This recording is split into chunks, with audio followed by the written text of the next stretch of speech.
Hello, everybody. Do you hear sound now, Paul?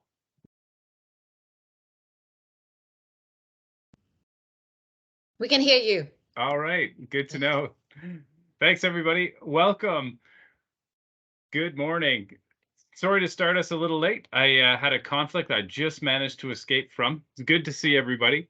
I'm Dougal Topsy. I'm the president of DPI. It's very nice to welcome you all here. I'd just like to start by acknowledging that I am presenting virtually from the traditional unceded territories of the Algonquin Anishinaabe peoples, and I would encourage all of you to think about the lands upon which you find yourselves and the people who historically maintained those lands.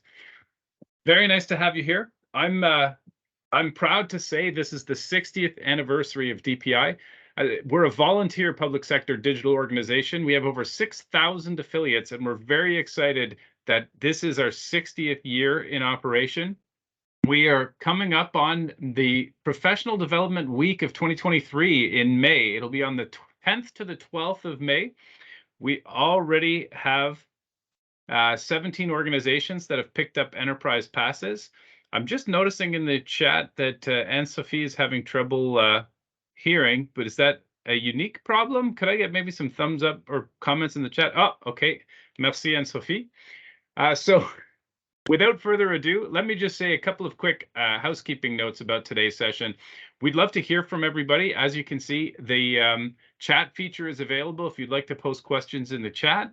Also, you can raise your hand if you're brave. We would love to have you actually ask the question out loud. We can make you a presenter and give you a chance to speak up when the time comes. The end of the session is going to include a feedback survey. I would ask that you all fill out that survey for us if you could, please. It's very useful for us to get a sense of what people thought about the content that we prepare and provide. And those feedback surveys are a really great way for us to know whether we're hitting the mark with our affiliates or not. Okay, without further ado, let's get started. We've all learned through recent events that transforming an organization into a digital culture is key to future-proofing the success of an organization. Obviously, more and more, and especially with the acceleration we've seen since the pandemic, digital transformation is at the center of everybody's thoughts. We have today, speaking to you, someone who's been well out on the forefront of this for a very long time, long before the pandemic, thinking about digital transformation and seeing the potential of innovation across the federal government and delivering better services to people. During today's session, Roy Nader from ESDC will share what he's learned to inspire and empower employees to adopt a digital culture. I certainly know that many of our affiliates are already familiar with Roy. I know you've had a chance to see him before, but for those of you that are new to him, I think you'll be very excited to hear what he has to say.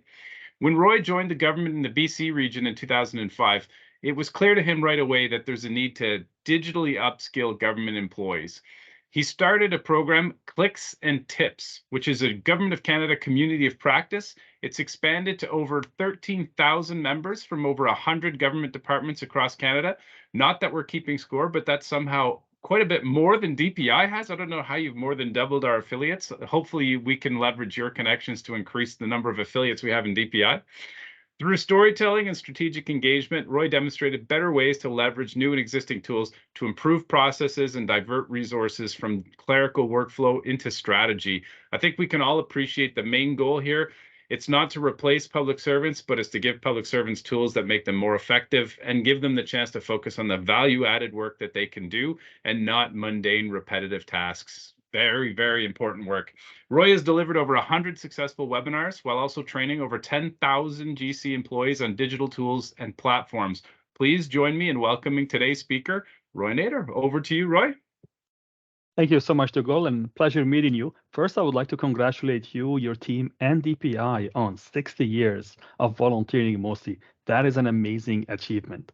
And as we progress, Dougal, you're going to find out that one cannot do it by themselves. That's why I brought my talented team with me today to support any questions or the community building during this session. So as we progress over here, let's have fun together. How about that? If you've got questions, you want to comment, you have some feedback, we're all here to learn from each other. So feel free to use a chat and we can connect and be monitoring as we progress. Roy, start sharing. Roy, Yeah. If I could just interrupt, sorry for this. Could you please click on the link that was sent for the Wordly translation? It was sent to your email account. Absolutely. Give me a second. I'll do that right away. So as we start, and while I'm opening the Wordly account, let's do the polls right now so we can see what challenges are you experiencing when you're engaging people. So we're moving a little bit ahead over here. I'm going to ask everybody, we're going to have a poll. If you can let us know in 1 word or 2 words, what challenges are you having when you're actually trying to do engagement in your organization? And we see how we can address those. Nice to see you as well, Pauline. Right, I see the responses coming in.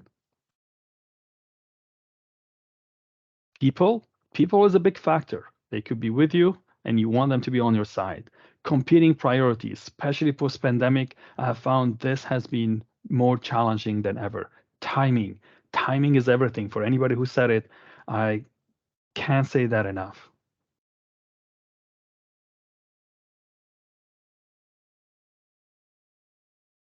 All right, what else do we have? Operational pressures, red tape is a big one, absolutely. I find that's something that you need to be 2 steps ahead when you're actually working on red tape. All great stuff. Old habits, yes. Breaking old habits takes time. We have to look at those.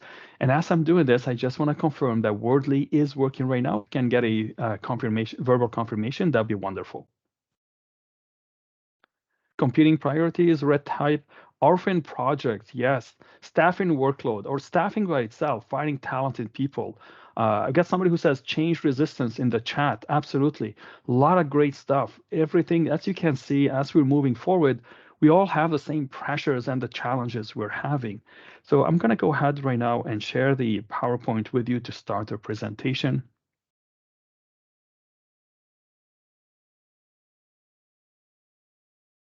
All right, so we're going to be looking today at strategies to pivot culture, change, and build and engage digital community in the government. It is amazing when you do it efficiently. You get that wow factor, you get that energy, and you're able to direct it towards the priorities you're looking for. For those who don't know me, my name is Roy Nader. I'm the manager for the engagement and digital culture, or known as for Digital Workplace Task Force at ESDC. You can reach out or you can connect with me on Twitter at Clicks and Tips or LinkedIn. I just look at Mumia for Roy Nader. Be happy to connect with you and keep the conversation going. So where I work right now is called the Digital Workplace Task Force. We're focusing on the people and culture, process, technology and information management, and a department-wide perspective and collaboration. And I emphasize on collaboration. Glad you made it, Melanie. Glad to see you as well. How's the weather back there? So ESDC Digital Workplace Task Force initiatives has the people side, which I'm going to share with you in depth and detail, but also we're working on other aspects such as security screening intake process, where we digitize it and became much faster, going from several weeks down to less than a week. We have the email and information management, such as a Harmony that's being released right now. And we are actually going to look at how my team and the engagement strategies that I've used have helped to propel the email information management initiative. We have some onboarding activities that were going on and additional signature that is coming very soon. So thank you for answering the poll. And we're going to move on to the strategies. So before I lay down the strategies with you, I would like to share that, like it or don't like them, the effect is the same wherever I have been and I have tried these strategies. It has worked well. I started my journey back in 2010 approximately, where I started thinking to myself, how can we start leveraging technology and start upskilling people? How can a person in the region in British Columbia who's 45 minutes away from the regional office and 3 hours time zones away from head office can actually make a difference? And so we can leverage technology more effectively back in 2010, those who were here, where everything was locked down. And the answer was to myself is, by yourself, you can't. You actually have to do it together and build a community. And this is where I started building a community out of the side of my desk on my own time. And long behold, by 2016, 1 out of 20 government employees at the time have joined the community, and we were leveraging and sharing technology, and we were doing such a difference. We had over 1,000 participants per webinar back then when we had WebEx with 200 connections. We were able to cram people into sessions and working collaboratively with all people across Canada. It still is the fourth largest group on GCQ Next if you want to check it out. It's not as active before, but I had monthly blogs that are still valid. You can look at them. Then I moved to PSPC Digital to part of their transformation 2020, 2021, and the pandemic hits, and where everybody's saying, well, they're busy, they don't have time for more meetings. Well, 1 out of 12 employees, within 90 days, they actually joined the PSPC Digital community that I built. 1 out of 10, excuse me, 1 out of 10 executive, and that's EX1 and higher, they're actually registered and we're part of the community. And we're going to talk a little bit more about the importance of having the managers and the executive part of your community. And finally, we won 3 department awards. My team won 3 department awards of excellence for the work that we have done during that busy time, and we were able to support PSPC. So I was moved to ESDC. I was hired by ESDC to kind of build the people and culture pillar, where we kind of took the concept that I learned from Clicks and Tips, enhanced them at PSPC Digital, and took them further in ESDC. Within the 3rd session at ESDC, 1,000 people were showing up to the sessions we're doing, and we're going to show that a little bit more in detail. We have, right now, we're running a challenge, a 7-week challenge that people register for. Over 1,900 people have registered for that challenge. Think of the movement, of the engagement you can have with these numbers. I'm going to talk a little bit more about it. We were described, our session is 1 hour, but it's described as a Super Bowl of events. We give a spotlight to somebody within a minute or 2, and the amount of uptake or adoption that they get is just amazing. So I asked myself back in 2020, what I have been doing as engagement has worked at Clicks and Tips, has worked as PSPC Digital, but is it unilateral? Does it work in every other department? Or is it just, one hit at Clicks and Tips and another one at PSPC Digital? So I wanted to experiment and put that theory into practice and find out if it actually worked. So in May 2021, I did a manager event where managers were invited to leverage Microsoft Teams to add empathy and use the same technique that I have to be able to find out how much engagement, how much impact are we able to have using the strategies that I developed over the years. Here's what happened. This is a dashboard to summarize the event that happened on May 18, May 19. In total, if you look at my cursor down here, there's 3,123 people participated in those events. They came from 57% came from the region. That's another important metric to realize that not only you get the NCR, but you get a good portion of the region because majority of our employees are from the region. So if you're looking for adoption, you want to find a good balance. In total, yes, we got 3,123 people, but was it useful? Was there an impact in what we have done? So some of the metrics that I looked at is we asked an important question. Will you recommend Clicks and Tips to a colleague? And write it down. I recommend that you have that part of your post survey. In other words, you're asking somebody, would you put your name down, you stake your reputation to tell somebody to come and invest an hour for that specific session? Is it worth it? Surprisingly, 97% of the person that responded to the survey, they said yes. Although we had 3,123 people came in, 97% said they will recommend future forum to their colleague, not just for themselves, but to their colleague. And to measure the influence, to measure the success, we actually, at the end of the session, I worked with Canada School of Public Service to promote 4 transformational courses to see what the adoption rate would be. So I asked them to provide a list of history starting from February 15, the session was on May 18, to see the impact of how many people have registered. And the sessions were on May 18 and May 19, which is right about here. So where you can see April 26 and April 28, there's some bumps. That's because of the promotion and communication that went out. And May 18, you can see the bump went up to all the seats except for 4 were actually all fully booked. So that tells me that, well, the strategies that I'm going to show you right now does work in 3 different, they have worked in 3 different departments, and they have worked in an interdepartmental event that was done on the side of my desk to be able to make sure that actually to test it out the information that I'm showing you. All right. So now that we have looked at the impact of those strategies that I'm showing you, let's look at what exactly are we talking about. Give me a thumbs up if you're ready. Right. Any thumbs ups? Awesome. Thank you so much. All right. So before we dive in, there's a couple of concepts I want you to understand. So that helps us to move forward. Is anybody, tell me in the chat, is anyone familiar with the adoption curve for any product you're trying to release or any services? That was applied to the iPhones when they were released, with the smartphones, with any technology from TVs to stereos to you name it. What's important over here to remember is that there's different categories of people depending on where they are in their lifestyle, their familiarity with the issues, and so on.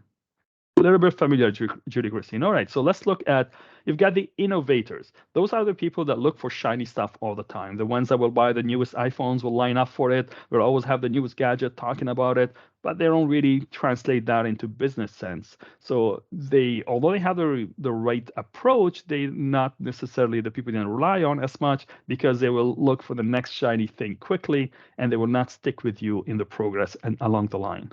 Thank you, Kevin, for sharing that. So you've got the early adopters are the people that usually are the trusted people. Think of when you have a question about a technology, about buying a phone, about anything out there that changes fast. Who's your go-to person? Who's the person that keeps up and read about it and always know what's out there? That's your early adopters. We also have them at work. They're actually the people that are most trusted when it comes to new stuff that's happening, and they're the source of information in every different groups or units. Those are your key people that we're going to be talking more about it. The next one is early majority. Those are people that actually would ask the early adopters for their opinion, and then will actually, if they said, yes, this is good, then they'll take it for face value and they'll adopt it. Then you have the late majority, wait till most of the people are using something. They're more risk averse before they actually jump into something. And then you've got the laggers. Those are 16%, give or take. Not always the people that you, these are sometimes the loudest people in the room when you're trying to make a change. So if you do want to make an impact, you got to realize that you can impact everybody. You have to have different messages, but in the beginning, you got to build your community. You got to build that adoption base that you need. So you need to focus on getting 18% only of the masses.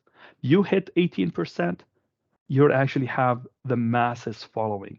So the early majority, you'll find them leaning towards what you have done. Once the early majority has leaned, the late majority will follow, and the laggers sometimes they may never follow, but you've got the majority.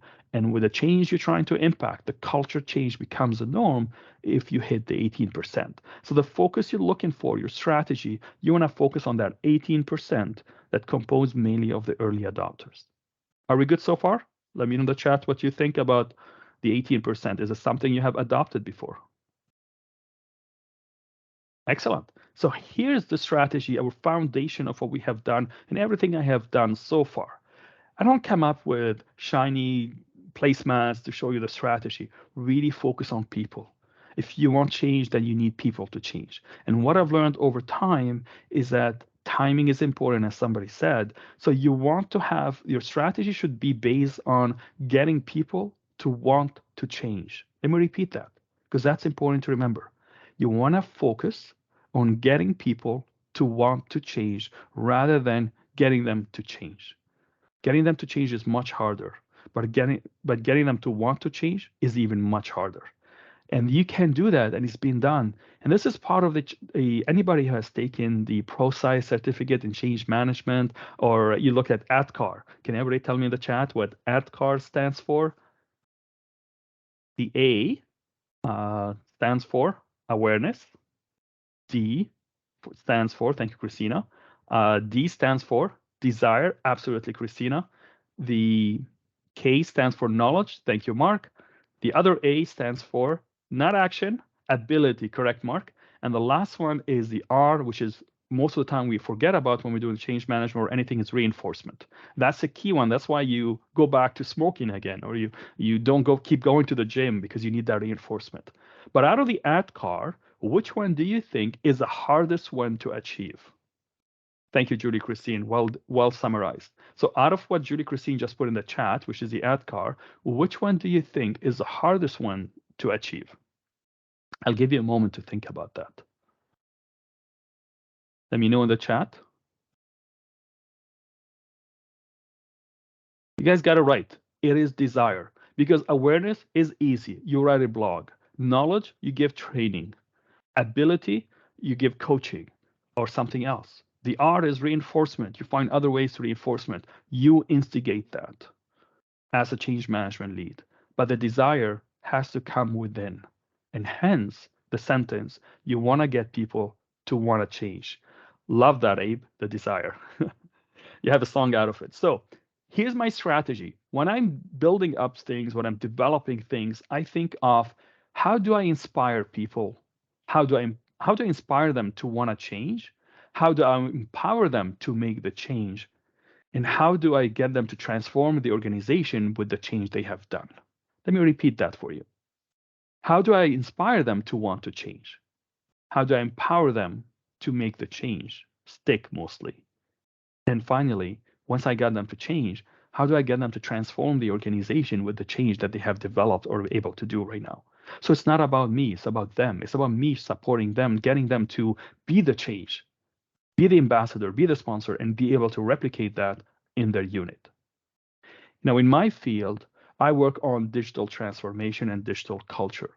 And I recognize that without proper accessibility guidelines, without embedding proper IAM, and thinking of security, the change that I'm doing will not stick or last, because those will be hurdles. And that's hence I put it part of the circle that I gotta think of when I'm empowering people and inspiring people. I'm also equipping them to be able to do whatever they do in the change with accessibility, IAM, and security, but that could be different for the change that you're doing. So you need to identify the pitfalls that your followers might have and be able to provide support and identify it and provide support so they don't have to hit the resistance, but you equip them with it. So remember, inspire, empower, and transform. It's a powerful approach.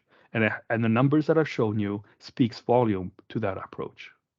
Right, let's go to the next slide. So what are we talking about inspire? Now, going back to the slide, this is a more, like we won't have time to cover inspire, empower, and transform and all the strategies. I will pick one item from the inspire and one item from the empower, just to give you an idea of how I approach things to get these numbers. So let's dive into inspire and take one example out of it. But before I do this, I would like to know from you is, how do you start with a strong foundation? It's all about building the foundation when it comes to inspiring people. So in your opinion, what are the things you would need? What are the things that you have done if you want to build that community? What are the foundations that you have found that are important? Can share with us some chat. And I ask you to share with us some things in the chat, because we're always learning from each other. Things are constantly changing and we can always learn. Joanna, you hit it on the nail. I can't talk enough about trust. Everything I do, I always talk about we should never lose the trust. You can take you 5 years to build that community and the trust, but it might take 140 characters on Twitter and lose it. So you got to keep that in mind. Knowing your audience, absolutely, that's important. Strong vision and well articulated the why. That is so important in your communication approach. I can't stress that enough. Absolutely, good call. Jennifer, being able to support and engage when folks want. Absolutely. We gotta figure that out. But Jennifer, I use a different approach. So if I'm gonna wait for people to be available, especially at the executive level, I find that it's gonna take a long, long time. So I use a different approach where I inspire them to want to come. As somebody has said, people have time. They just need to prioritize what you want on the list, and then they'll find the time. Kevin Legasse is always building and trust, respect, and relationship. Kevin, I love that about you. You're always about people. Christina Young is saying having good governance and management support. Yes, but you got to be flexible, Christina. We're going to look at that in a moment. And that's the key, is that rigidity might work against you. So here's my things that I start with wherever I go. If I start to be hired the next day, I start to work on my hub to build a strong foundation. First thing I look for is hire the right talent. That is such a key. I've been in places where they tell me, let's just get few students and they'll be able to rock and roll. Absolutely. Amazing talent. The students, they have so many great ideas. But at the end of the day, you're looking for strategies, you're looking for the know-how, you're looking for GC knowledge. Students are good, but you can't rely on students to build strong engagement with the numbers that I showed you. Sure, you can build a community with students, but that's not the formula. Your hiring it's like putting a puzzle together. Each piece is unique by itself in the shape and the color. And you got to find pieces that fits together and gel together tightly that they can work as a unit. And when you put that piece nicely together with different talent and different colors and different ideas in mind, when you look back at your puzzle, you get a beautiful picture and you get a beautiful team that can handle the changes, the flexibility, the setbacks, or whatever you want to call it. Your team is your key to success. You keep that in mind. The next one is upskill the leaders. And that's a lesson I've learned the hard way. So before I start, one of the things I've developed is a 3-part series of sharing knowledge, I call it, with my executives before I start. Because one thing for sure, when you get 1,000 people in a session, you're going to get people complaining about something. And it's not a bad thing. It's actually a good thing that people are complaining. And that's part of the training that I do to my executives is, for example, in theater, when you present a theater, it is known in the industry that you don't want 100% of people liking what you do. You want 85% of the people liking what you do and 15% that don't like what you do. Because that 15% is going to start talking about what they didn't like, and the other 85% will start talking about what they liked. And the majority will reign over the 15%. But what just happened right now is what you want. It's people talking about what you presented and the content. So you will get 1, 2, or 3 people that actually might say something about what you have done. And what's important over here, we don't do the norm of what we do in the government, which is a 1-person complaint. We will adjust everything for the 999 people. We gotta evaluate things and learn how to turn that person into a supporter. And that's a skill by itself. We're gonna talk about it another time. So upskilling your leaders and prepare them ahead of time of how to handle large volume, what expectation, why we're going this approach, what's the strategies, for example, about second dancer, the strategy about using the influence approach rather than regular communication approach is huge. Absolutely, Cesaria, I agree with you. Upskilling the leaders is super important. And finally is build your coalition of support. You gotta go wide and hard and knock every door you can to figure out who's who in your organization, who's making the decision and helping you move your approach. That requires a lot of your time. It requires ongoing maintenance, ongoing meeting. I personally take it very seriously and I constantly meet with my partners, my stakeholders, and so on. And in some cases, you want to call a group of meetings and be inviting people together to work together, and we meet on a regular basis if you find gaps. I see the time is going fast, so I move to the next one. So if you are familiar with the hub and you're comfortable with, I'll give you the next tips that I do is for the pro tips. And that stands for, P stands for proactively deal with potential resistance. That takes years to master and learn of, you know what, I know resistance is going to happen over here, so I'm going to be 2 steps ahead, and you're going to have your strategies for it. Knowing how to deal with the resistance is the easy part once you have done it a few times, but proactively dealing with it, that takes years to develop. So be easy on yourself and constantly make mental note of what can you do better next time. The next one is, hey, today is data week. I can't even not mention data, but data is key. I'm a data geek at heart. My team knows me. It's really rely on your data to make decisions and constantly adjust your approach. You want to be like the Chinese proverb that says, be like water, take the least resistance path. And that's what data does. It allows you to adjust, be flexible, quickly make decisions, and approach things in a different way if you have to be. Don't wait till the end till the program is done to be able to figure out if it worked or not. Data is key, and I insist on it from the beginning when I build my program to get it from the beginning so I'm able to evaluate every day where we're at and what we need to do next. And finally, the O stands for operate like a startup. Somebody might mention about proper governance. Yes, it's important, but I strongly think that we should act as a startup. Reduce the number of approval steps that's required so you can be nimble, you can be flexible. We talk about inspiring, empowering, and transforming. Well, you want to bring that to your team as a leader as well. You want to inspire your team, you want to empower your team so they can transform the organization with you.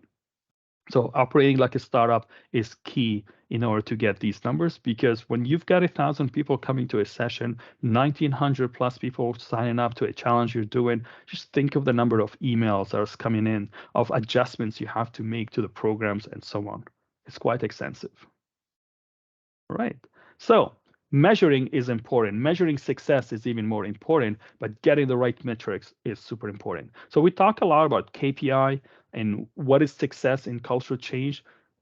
But at the same time is at the end of the day, if you did a program, people showed up, but they never showed up after, are you really successful? So you want to focus on the proper KPI.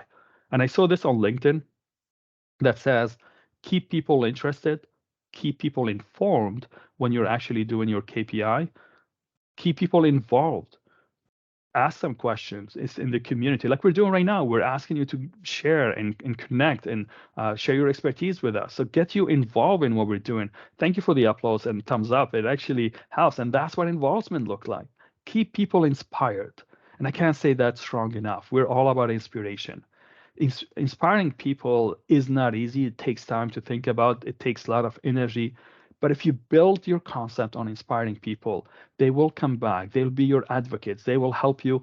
It will make your job much easier in the long term. So Cesaria is a good question. You're asking about potential resistance. Let's come back to that at the end of the session because it will take a little bit more time. And Pauline, you're asking, how would you convince managers to develop a new tool when people have their assigned roles and tasks using approved tools? That goes back to what somebody says. Why? What is the risk of not doing something? So, and the other thing is, think of peer pressure, Pauline. They might not budge, but if they see everybody else is budging, then they will budge. Your communication need to include a bit of peer pressure technique. That's for another session, though. All right. Here's what we have done so far. I only started at ESDC since August 2011, I would say, and it took a little time to ramp up. But once we did, we got going. So this is the first session we did. 467 people that showed up. It helps with the reputation that I have and the techniques and knowing the stuff. And that helps me to jump anywhere in any department and be able to hit the ground running because of the expertise that I can bring. So that tells you it's important that you hire people with proper expertise for engagement. Those are hard to find. The next one is second session, 607. Third session, we hit the 1,000. We didn't have enough staff, so we have to kind of adjust and hire people. So we went with 678 for the next session, but then we went back to 1,000. And what's missing over here is 2 more sessions we did. One in January that has 1,059, and one we just did 2 days ago. Get a hold of this. We had just ESDC employees. One session. Sorry, it was 2 sessions, one English, one French combined. We had 1,517. Let me repeat that. One session, 1,517. Is that important? Well, if anybody is in data, I will tell you that's a vanity number, Roy. So what? You had 1,000 people showing up. If the average salary is $50, give or take, I don't know, that's $50,000 you just wasted. Is their return on investment? Did they learn anything? Were they able to take anything with them? And that's where your metric is always important. So I do measure that. So what we're looking at is part of the surveys. We ask them, would you recommend future digital booster sessions to your colleagues? It was 90%, but as of last session, we bumped it to 91%. So 91% of the 1,500 people that showed up, the survey results have said 91% will recommend the future sessions. Did they learn anything? Last session we did, which 2 days ago, I can tell you a 31% increase in knowledge in 1 hour. Think of the return on investment, of the change of culture. We talk about changing the culture. You want to get the 18%, the masses. In 1 day, we were able to reach 1,500 people, show them better ways of doing. And the participation satisfaction, 87%. Remember I said you want 15% not always happy in what you're doing, which we're right on track. And we're also building a community. And actually, we're getting close to 3,500 now as of because of the last session. But what's important about that is you need to make sure that you have the decision makers. Somebody was saying over here, how do you get managers who are busy actually to make the change? Here's how you do it. Your community, make sure you put an effort to include managers and executives part of it. 1/3 of our community are managers and executive. And we have 29% from NCR, 71% from the region. Moving on, I can tell you so far we've done 78 sessions for a total of 15,620 attendees. Just phenomenal numbers you're seeing over here. The strategy is always back to how do we inspire people? How do I empower them for the change that I ask them to do? And how do I get them to transform the organization with the change they have done? Strategic approach. I can go on and on with all the stuff we've done. We don't, I see we're out of time over here, but here's a few things that I can share with you. Approach to empowering employee. We talked about empowering. So you show them something to do. Now you want to help them do it. So we do after sessions where people can come and drop in and ask us questions and redo the stuff they have done. I also use a lot of automation. My team, the size of my team right now, anybody wants to guess how large is my team to handle that much of volume? No takers? Okay. 5 people. You got it, Joanne. I only have 5 people on my team. So 5 people were able to handle that amount of volume. We're doing data analytics, we're doing communication, promotion, event management, behavioral science, we're doing, you name it, there's so much going on behind the scene that we're able to do it. And we're also using automation, Power Automate. It helps us a lot to send in thousands of emails sometimes that we have to do for the challenge that we're doing. We're doing behavioral science, so we're able to measure the proper nudges that we're doing. And we're working with TBS, Okro, Red Team, amazing team, by the way, so they can help us design proper behavioral sciences with the volume that we have. We're able to measure, we had 1,900 people register for the challenge. So we're able to give half the people that registered, we gave them a calendar to see if they can do the exercises on a weekly basis at 3 o'clock, and the other half didn't get it. So at the end of the challenge, we'll be able to measure what works and what doesn't, and we'll continuously do that working with the Red Team. And finally, the Digital Booster Challenge, which is the 7-week challenge. We ask people to do one exercise every week that takes 3 to 5 minutes for 7 weeks. 1,900 plus people. I think we might hit the 2,000 soon that have registered. Just think of the amount of change, of incremental change that's required.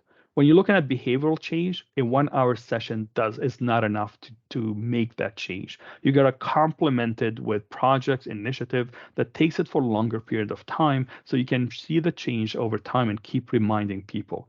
So what we have done, we gamified that exercise. We spend a lot of time on my team thinking and taking theories about courses. What is gamification? We took some LinkedIn courses at 2 hours on gamification, so we're able to actually change that. So let's take a dive. We have the digital challenge registration data, tons of data behind the scene that we have done. Challenge app. I'll share you some stuff. DB Stream channel that we have, even all the videos that we have done or the sessions, they're recorded, and we have probably over 2,700 views on those recorded videos, so that change can be propagated even further. So I'm going to jump in right now behind the scene. I'll show you a couple of things that I have. This is a Digital Booster challenge page that we created where people can get more information about what is the challenge, how it works, the exercises they have to do each week.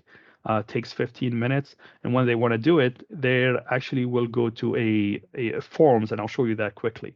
So here's the site usage of the SharePoint site that we have dedicated for the engagement that we're doing. We were kind of dormant in November and December organizing ourselves. Launched on January 10, where actually you see the movement. All in all, so far, we got probably 18,000 views. I would say between November 26 and before January 10 is less than 1,000. So 18,000 page views over that period of time. That tells you there's interest. Data is huge. And you can see the bump that helps you to see where the event, the communication happens. You can have better return on investment of your approach and be able to adjust. This is a type of form that people can do an exercise. So I'm going to click next over here. You can see what we asked them to do, which is basically we want them to move from working on SharePoint individually to it's a different behavior to collaborate together over SharePoint and Word online, be in the same document at the same time. And we designed that to be over a period of time, chunked it into small exercises, visually appealing that people can actually follow at their time, at their convenience, takes less than 3 to 5 minutes. Beautiful. We're getting a lot of great feedback about it. And this is the app that I'll show you. So once you've done the exercise, we've got an app over here to gamify the learning. It gives you congratulations, you finished. This is your avatar. This is your gift that you click on. And there's 7 different exercises that your avatar will have to move for to finish the exercise. The exercises are on the right that you can see what you're doing. And to make that bond, that connection with the app, I'm going to the settings right now, and you can actually pick and choose your avatar. And to make it even more fun, we even have stats. We know which avatar is the most used. And we noticed when it was sunny, people have moved to the sun, when before the sun, it was actually the bear that people wanted. So it's kind of interesting stuff you notice and on the behavioral change. And you can change the language, of course. You can change your name on the top of it. And that's kind of the app. And we have beautiful backgrounds that people can download as a gift for every tip that we have. So we really gamify it. Beautiful avatar done by my team. Wonderful work, by the way. And somebody was asking, which program is this? It's Power App, part of Microsoft 365. We're using 19 out of 22 Microsoft 365 apps to make all that possibility.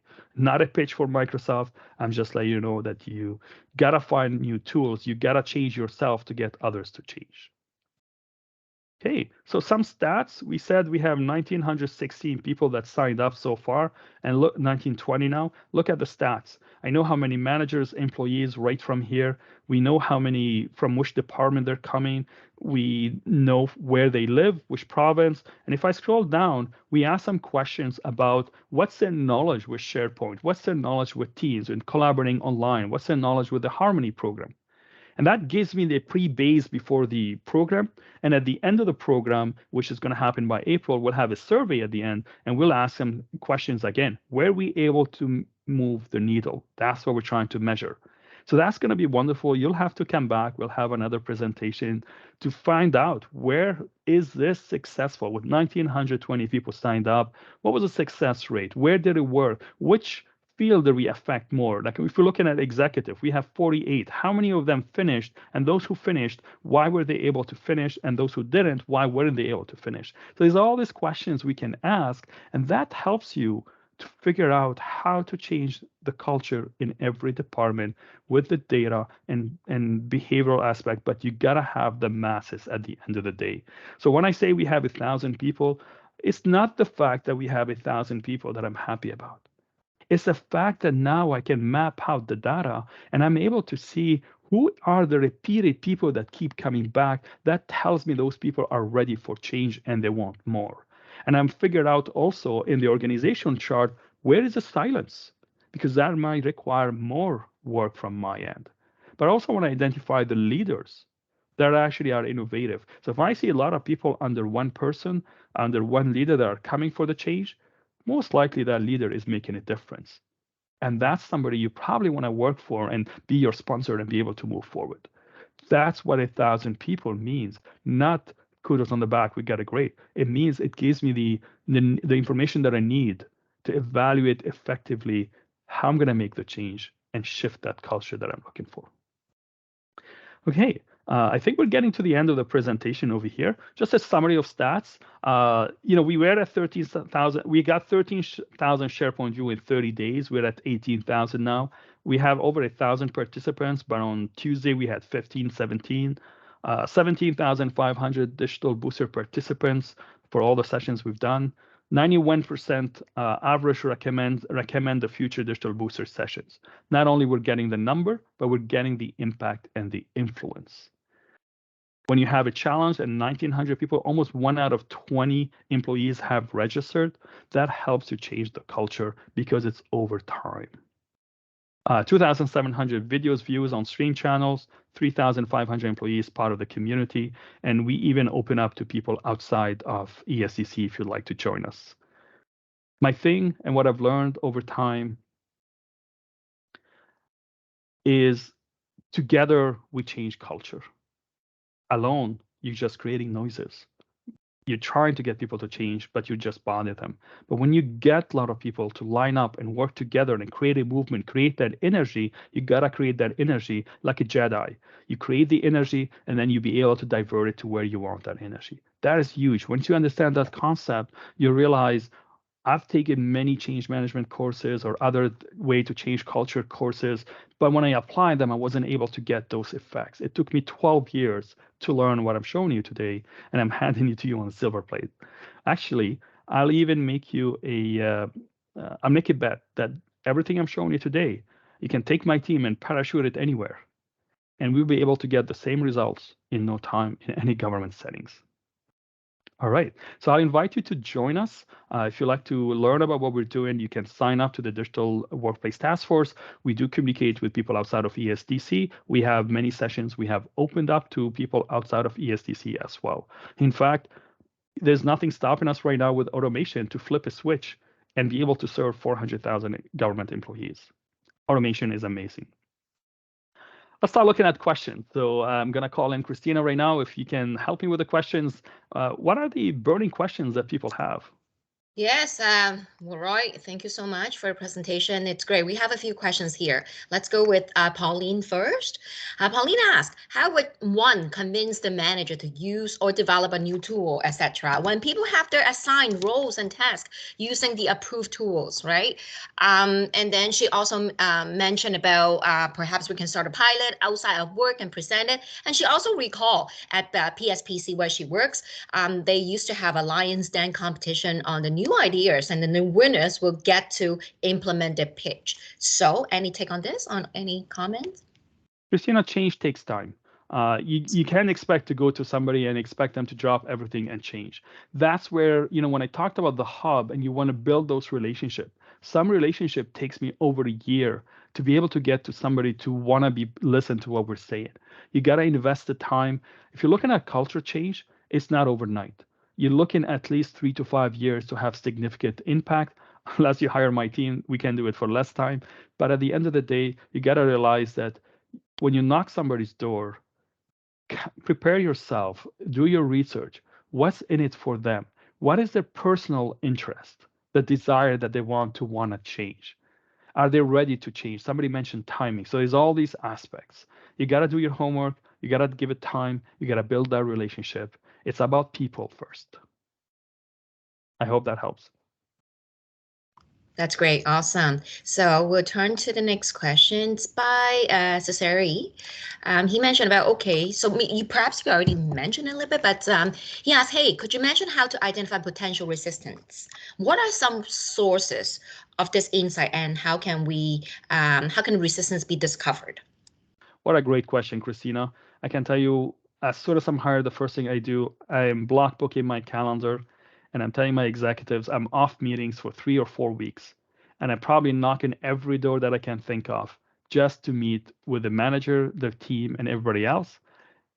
And I won't come with an agenda. I'll come and ask them, how are you doing? What are you working on? What's your challenges? What would you like to change? If you have a magic wand, what would you do right now? What message would you like to get out there?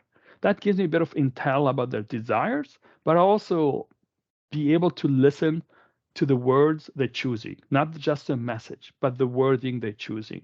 Are they jaded? Are they on the negative side? Are they unhappy? Are they upset? Are they angry? And that helps you kind of to start looking at the issue. When I started working at ESDC, I've been told straight up, don't cut my grass. That was an interesting way. Right there, I knew it was resistance, right? So I said, listen, I'm coming with no agenda. What would you like me to help you with? What is important for you? And that helped me to change the conversation to find out that I'm not here to compete with a person, but I'm here to work with you.